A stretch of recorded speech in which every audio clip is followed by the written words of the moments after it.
ખૂબ ઉત્સાહ સાથે લોકો મતદાન કરી રહ્યા છે અને વિશ્વાસ છે કે આવો ઉત્સાહ કોંગ્રેસ પાર્ટી માટે છે અને જે રીતે લોકોના આશીર્વાદ ગામડા વચ્ચે જઈને આવકાર મળેલો છે એના પરથી લાગે કે સારા બહુમત સાથે નથી. જેનો ગુજરાતભરને ઇંતજાર હતો એ વાવની ચૂંટણી આવી ગઈ છે, મતદાન થઈ રહ્યું છે, સારું એવું મતદાન થઈ રહ્યું છે. આ બધાની વચ્ચે ગુલાબની અત્યારે આપણે એક રીતના જોવા જઈએ ને તો અગ્નિ પરીક્ષા છે. હવે ગુલાબ આવશે, ફૂલડું આવશે કે બેટ આવશે એ જોવાનું રહેશે, પણ મતદાન થઈ રહ્યું છે, સારું એવું મતદાન થઈ રહ્યું છે. આ બધાની વચ્ચે ગુલાબસિંહ રાજપૂતે ચૌધરી સમાજ, રાજપૂત સમાજ, બાકીના પણ સમાજ વિશે શું કહ્યું હતું એ સાંભળી આ વિડીયોમાં. નમસ્કાર, વાઇબ્સ ઓફ ઇન્ડિયા સાથે હું સમીર.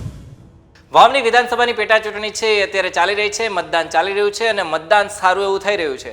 આ બધાની વચ્ચે પત્રકારોએ ગુલાબસિંહ રાજપૂત સાથે વાત કરી હતી અને ગુલાબસિંહ રાજપૂતે જીતની આશા વ્યક્ત કરી હતી. એમણે જે ચૌધરી સમાજના મતો છે એ ધ્રુવીકરણ થાય અને કઈ બાજુ જશે એ તમામ વિષયો પર વાતચીત રાખી હતી. પહેલા એમને સાંભળીએ. ખૂબ ઉત્સાહ સાથે લોકો મતદાન કરી રહ્યા છે અને વિશ્વાસ છે કે આવો ઉત્સાહ કોંગ્રેસ પાર્ટી માટે છે અને જે રીતે લોકોના આશીર્વાદ ગામડા વચ્ચે જઈને આવકાર મળેલો છે એના પરથી લાગે કે સારા બહુમત સાથે નથી.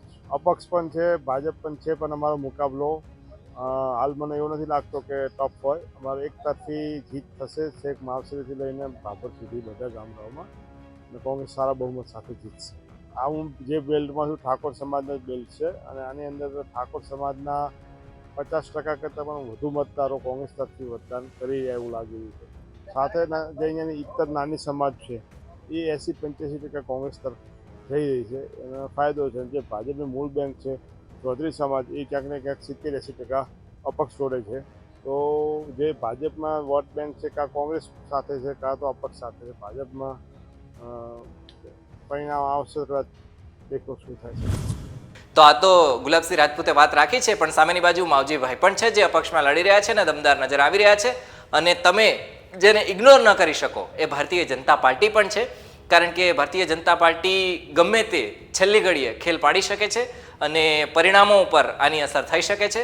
શું થશે, કેમ થશે જોવાનું રહેશે. સ્વરૂપજી ઠાકોરના ફેવરમાં આવશે આ મતદાનના જે પરિણામ છે એ ગુલાબસિંહ રાજપૂતના ફેવરમાં આવશે કે પછી માવજીભાઈ બાજુ આ મતદાન દેખાશે, જોવાનું રહેશે. તમામ અપડેટ વાઇબ્સ ઓફ ઇન્ડિયા સાથે. આભાર.